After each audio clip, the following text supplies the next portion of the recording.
আসসালামু আলাইকুম। নতুন আরও একটা ভিডিওতে আপনাদের সবাইকে স্বাগতম। আমরা কিন্তু ইতিমধ্যে অনেক কিছু শিখে ফেলেছি। আমরা আমাদের ডাটাবেস ক্রিয়েট করতে পারি, আমাদের ডাটাবেসে একটা টেবিল ক্রিয়েট করতে পারি, অ্যান্ড ওই টেবিলে আমাদের তৈরি যে টেবিলটা ছিল ওইটাতে আমরা ডাটা ইনসার্ট করতে পারি। তো আমরা তো ডাটা ইনসার্টই করতে পারতেছি, তাহলে কেন আবার নতুন করে ডাটা ইনসার্ট ভিডিওটা আমরা দেখব, বা এই কোর্সটা কেন, বা এই ভিডিওটা আসলে কেনই আসলে দরকার? ব্যাপারটা হচ্ছে যে আমরা ডাটা ইনসার্ট করতে পারি, বাট ওই ক্ষেত্রে ডাটাটা আমাদের আসলে কনসিস্টেন্সি ধরে রাখতে পারে না। এই ক্ষেত্রে আমাদের কাছে কনস্ট্যান্ট অ্যাড করতে হয়, অর্থাৎ ডাটাটা আসলে চেকের কিছু বিষয় থাকে, ভ্যালিডেশনের বিষয় থাকে। অনেক সময় কি হয়, আমার ইউজার্স কিছু ফিল্ড না দিয়ে হচ্ছে যে আমার এখানে ডাটা কিছু কলাম না দিয়ে হচ্ছে যে ইনসার্ট করে ফেলেছে। এখন আমি যখন রেজাল্ট করতে চাচ্ছি তখন আমাদের এখানে ইরো চলে আসতেছে, বা আমরা সেইভাবে সব কিছু পাচ্ছি না, কারণ আমাদের সব কিছু আসলে নাই। তো এই যে একটা আনএক্সপেক্টেড কিছু ঘটে যায়, এটার জন্য মেইনলি আমাদের কনস্ট্যান্ট অ্যাড করতে হয়। তো চলেন দেখে ফেলি আসলে কীভাবে এটা আমরা অ্যাড করব। আমরা আমাদের ভিএস কোডে চলে আসছি, অ্যান্ড ভিএস কোডে আসার পরে দেখেন আমাদের হচ্ছে যে টেবিল যেটা ছিল, এখানে আইডি ছিল, নেম ছিল, ইমেল ছিল। ইমেজটা নতুন করে আমি অ্যাড করেছি, আপনারা অ্যাড করে নিন, টেবিলটা যা ড্রপ করে নতুন করে আমি দেখিয়ে দিব না, সমস্যা নাই। অ্যান্ড এখানে কন্ট্যাক্ট নাম, পাসওয়ার্ড ছিল, অ্যান্ড এইভাবে আমরা ডাটাগুলো আর কি সবগুলো ইনসার্ট করেছিলাম। এখন ডাটা তো এইভাবে ইনসার্ট করেছি আর কি। এখন দেখি যে আসলে আমার এখানে সব ডাটাগুলো আছে কিনা। হ্যাঁ, প্রত্যেকটা টেবিলে বা প্রত্যেকটা কলামে আমার হচ্ছে ডাটাগুলো আছে। এখন আমার এইখানে যদি আমি এমন কাজ করি, ঠিক আছে, ইউজার নেম দিল, ইমেইল দিল, ইমেইল দিয়ে তো সে একটা আইডি করতে পারবে, স্টেজ আমার দরকার নাই, কন্ট্যাক্ট নাম দরকার নাই, পাসওয়ার্ড দিলাম না আর কি, ঠিক আছে। এই পাসওয়ার্ডটা আমার আসলে দেওয়ার দরকার নাই। এখন এই ভ্যালুসের জায়গায় আমি দেই হচ্ছে যে নেম হচ্ছে যে ধরেন রহিম, আর ইমেইল হচ্ছে রহিম থ্রি, বা হ্যাঁ থ্রি দেই @gmail.com। আচ্ছা, এখন দেখি এই ডাটাটা আসলে ইনসার্ট হয় কিনা। আমাদের কিন্তু সব কিছু দেওয়ার কথা ছিল, এখন কোনো কারণে ইউজার এটা দেই নাই, বা কোনো কারণে ডাটা আপনার মিসিং হয়েছে, বাট এটা আসলে ইনসার্ট নাই কিনা একটু দেখে ফেলি। কী ব্যাপার, আমাদের এটা কিন্তু ইনসার্ট নিয়ে নিল। তাহলে এখন যদি আমি ফেস করে দেখি, আচ্ছা এইগুলোতে দেখেন তার এইজ, তার হচ্ছে যে কন্ট্যাক্ট নাম, তার পাসওয়ার্ড, ঠিক আছে, পাসওয়ার্ড কন্ট্যাক্ট নাম আমাদের প্রয়োজন নাই, বাট তার যদি মেইল আছে ঠিক আছে, বাট পাসওয়ার্ড না থাকে, সে আমাদের কীভাবে এখানে লগ ইন করবে ভাই? ব্যাপারটা তাহলে হলো? আসলে কিন্তু হলো না। এইটার জন্য মেইলে আমাদের কনস্ট্যান্ট দরকার আছে, অর্থাৎ আপনি যে ডাটাগুলো আপনার প্রয়োজন সেইগুলোকে অবশ্যই ডাটাবেজে দিতে হবে, না হলে ডাটা ইনসার্টই হবে না ডাটাবেজে। এরকম যে বিষয়গুলো, এই যে ভ্যালিডেশনগুলো, এইটাকে মেইনলি বলে কনস্ট্যান্ট। তাহলে আমরা আমাদের যে টেবিলটা ছিল এইটাতে হচ্ছে যে ড্রপ করে নতুন করে আমরা একটা কনস্ট্যান্ট অ্যাড করে ফেলি। তো টেবিল ড্রপটাও শিখে ফেলি, অ্যান্ড এইটার জন্য নতুন একটা আমরা ফাইল নিয়ে ফেলি আর কি। তো এইখানে এই যে আমি ক্লিক করি ফাইল আইকনে, অ্যান্ড এইখানে ক্লিক করি যে ধরেন ইনসার্ট নামে, insert.sql। কেন এসকিউএল লিখছি? কারণ আমরা এখানে র এসকিউএল করতেছি, এখানে কিন্তু হচ্ছে যে আমরা কোনো জেএসের আন্ডারে করতেছি না। ইনসার্ট দেই, অ্যান্ড এইখানে হচ্ছে যে আমি আমাদের হচ্ছে কোন ডাটাবেজে আছি এটা দেখেই ফেলবো। কীভাবে দেখবো? এই যে কমান্ডটা কিন্তু মনে থাকার কথা, সিলেক্ট ডাটাবেস, তাই না? এই যে সিলেক্ট কারেন্ট ডাটাবেস, এটা যদি আমরা দেই তাহলে দেখে ফেলতেছি হ্যাঁ আমরা কোম্পানি ডিবিতে কিন্তু আছি। এখন আমাদের দরকার কি? আমাদের দরকার হচ্ছে যে আমরা আমাদের ডাটাবেজে চলে যাব। এইখানে রাইট ক্লিক করি, অ্যান্ড এইখান থেকে আমরা আমাদের ডাটাবেসটা খুঁজে বের করি, দেখি আলী কাকা নামে কিছু আছে কি না। না, এটাতে নাই, তাহলে এইটাতে কি আছে? না, নাই। তার মানে আমাদের কিন্তু এখন আলী কাকা নামে কোনো ডাটাবেস নাই, আছে কিনা সেটাও দেখে ফেলি। যতগুলো ডাটাবেস আছে এই যে দেখেন, এখানে কিন্তু আমরা এটাকে অলরেডি ড্রপ করে ফেলেছি। তাহলে এখান থেকে আমি নতুন করে আবার আলী কাকাকে ইনসার্ট করে ফেলি, এটা ইনসার্ট হয়ে গেল। অ্যান্ড এইখান থেকে হচ্ছে যে আমি আমার আলী কাকাতে চলে যাই, এই যে চলে আসলাম, আমি কিন্তু এখন আলী কাকাতে সুইচ করে ফেলেছি। এখন আমার কি দরকার? এখন আমার নতুন করে টেবিল ক্রিয়েট দরকার। এটার কোনো টেবিল আছে? দেখি আসলে টেবিল আছে কিনা।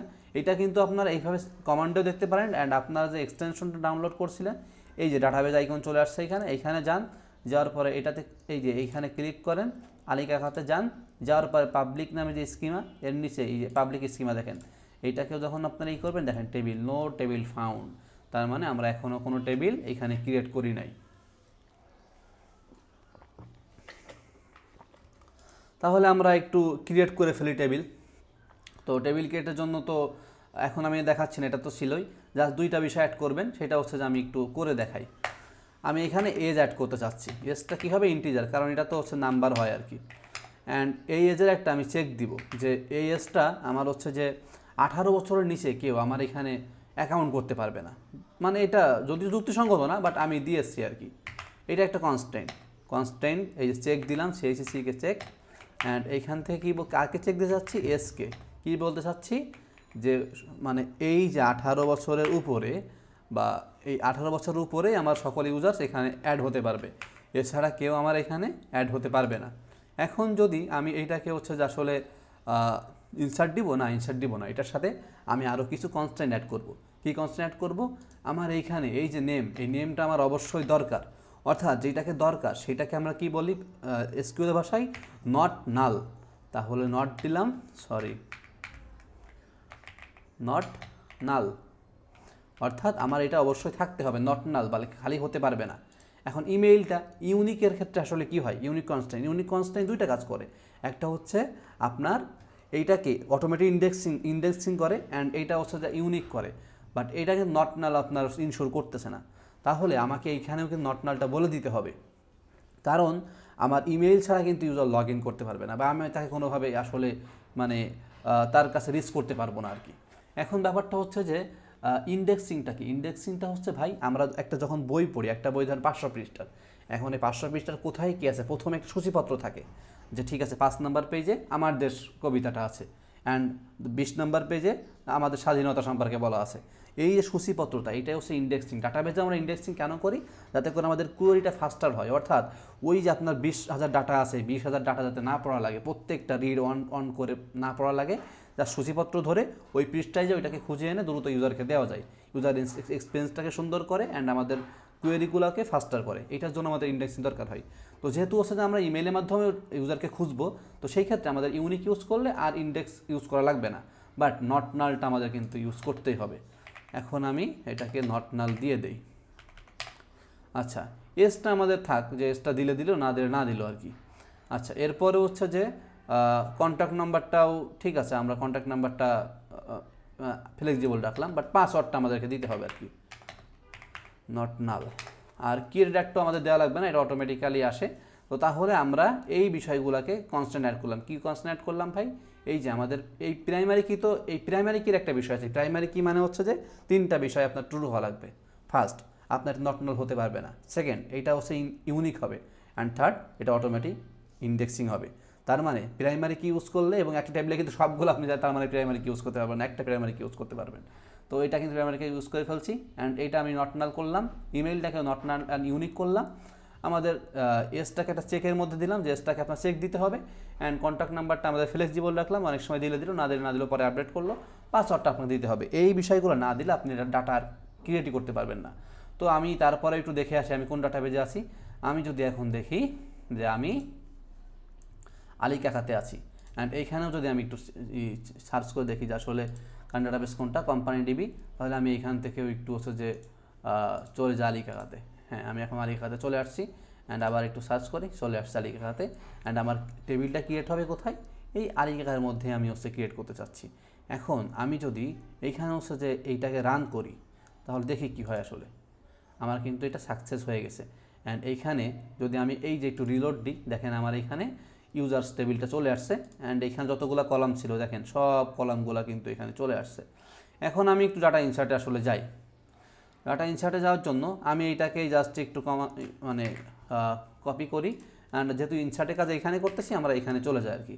ইনসার্ট ইনটু ইউজার্সে আমরা ইনসার্ট করব, কি করব না, আমার ইমেইল করব। দেখি পাসওয়ার্ড ছাড়া আমাদের নেয় কি না, নিচ্ছে না। কেন নিচ্ছে না, দেখেন একটা ইরোড দিছে, null value is column password, যেটা দরকার। ঠিক আছে, relation violation, not null constant, অর্থাৎ নট নাল এইগুলো হতে পারবে না, আপনাকে অবশ্যই দিতে হবে। তাহলে আমি কি কি নট নাল দিয়েছিলাম একটু দেখে আসি। আমি দিয়েছিলাম হচ্ছে যে নেম নেম আমাদের দেয়াই লাগবে, তাহলে আমরা নেম দিয়েছি, যার কোনো নেমের কারণে দেই নাই। ইমেইলটাও দিয়েছি, যার কোনো ইমেইলটা দেই নাই। এইটা কিন্তু আমাদের হচ্ছে যে অপশনাল, দিলেও 18 বছর লাগবে, না হলে লাগবে না। অ্যান্ড এইখানে আমাদের আরেকটা নট নাল ছিল, সেইটা হচ্ছে পাসওয়ার্ডটা যেহেতু দেই নাই, সুন্দর একটা ইরোর আমাকে থ্রো করে দিছে। অ্যান্ড ডাটাবেজে কিন্তু তখন ডাটা আসলে ক্রিয়েট হয় নাই। যদি আমি দেখতে চাই তাহলে কি করতে পারি, সিলেক্ট করে দেখতে পারি আসলে। এই যে দেখেন সব ফাঁকা কিন্তু। তাহলে আমাদের কি করতে হবে, এখন আমাদেরকে করতে হবে হচ্ছে যে ডাটা ইনসার্ট করতে হবে, অ্যান্ড এইখানে পাসওয়ার্ড দিতে হবে, পাসওয়ার্ড। অ্যান্ড পাসওয়ার্ডটা আমি আপাতত দিলাম 1 2 3 4 5 6। এখন একটু ইনসার্ট করি। আচ্ছা, কি বলতেছে? পাসওয়ার্ড ও পাসওয়ার্ড বানানটা আমাদের ভুল গেছে, দেখছেন? মনে হয় এখানে পাসওয়ার্ড বানানটা WRD, আর এইখানে আমরা গিয়ে দিয়েছি, ও এই যে বানানটা ভুল গেছিল। এখন একটু রান করি, এখন কিন্তু ইনসার্ট হয়ে গেছে। এখন যদি আমরা সিলেক্ট করি এটাকে,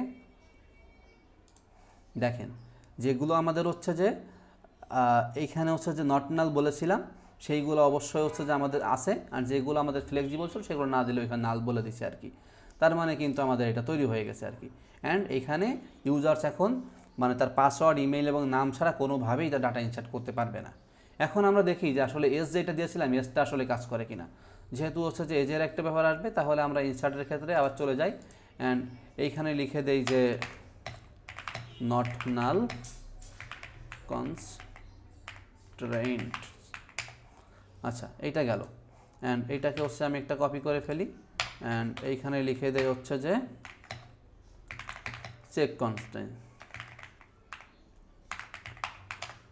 আচ্ছা, এখন এইখানে নাম, ইমেইল, আমি এসটাও নিয়ে আসি অ্যান্ড এইখানে হচ্ছে যে আমাদের রহিম যেহেতু আছে, রহিম 3 অ্যান্ড তাহলে রহিম 4 দেই অ্যান্ড হচ্ছে যে এইখানে ইমেইলের পরে আমাদের এসটা দিতে হবে। এসটা কী দিতে হবে? এসটা একটা ইন্টিজার দিতে হবে। তাহলে আমি 9 বছর দেই, 18 বছর ছিল তো আমি 9 বছর দিয়ে দেখি আসলে নেয় কিনা। দিলেই কি নেই, যেহেতু আমাদের এটা ফ্লেক্সিবল ছিল, দেখি আমাদের চেকটা কাজ করে কিনা। দেখেন আমাদের কিন্তু ইনসার্ট হয় নাই, লাল হয়ে গেছে, ইরোর হয়ে গেছে। কি বলছে? Neuro relation user violation check constant user age check. User এজের যে চেকটা ছিল এটা ভায়োলেশন করছে, আপনাকে অবশ্যই 18 বছরের উপর দিতে হবে। এখন যদি আমি এটাকে 19 বছর দিয়ে দেই তাহলে দেখি নাই কিনা, ডাটা কিন্তু নিয়েছে। এখন যদি আমি সিলেক্ট করে দেখতে চাই, হ্যাঁ ডাটা চলে আসছে। তার মানে আমরা এখন কি শিখে ফেললাম? আমরা ডাটা ইনসার্ট করতে পারবো এবং সেটাকে একটা কনস্ট্যান্টের মাধ্যমে, অর্থাৎ আমার যেগুলো অবশ্যই প্রয়োজন হবে সেইগুলোকে আমি টেবিল ক্রিয়েটের সময় নট নাল দিয়ে দিব। এবং যদি আমার কোনো স্পেশাল চেকিং থাকে যে 20 বছর হতে হবে, 18 বছর থাকতে হবে, অথবা হচ্ছে যে এই আপনার হচ্ছে যে আরও কী বিষয় থাকতে পারে যে আপনার পাসওয়ার্ড হচ্ছে এত সংখ্যার বেশি হওয়া যাবে না, এরকম যদি কোনো আমরা কিছু রাখতে চাই, এই সব কিছুই কিন্তু আমরা এখানে রেখে দিতে পারতেছি। অর্থাৎ কনস্ট্যান্টটা ডাটা ইনসার্টের সময় খুবই গুরুত্বপূর্ণ এবং সেটা আমরা ইউজ করে আমাদের কাজগুলো শেষ করতে পারতেছি। তো আজকের মতো এই পর্যন্তই। নেক্সট অন্য কোনো একটা ভিডিও নিয়ে কথা হবে আবার ইনশাল্লাহ। আসসালামু আলাইকুম।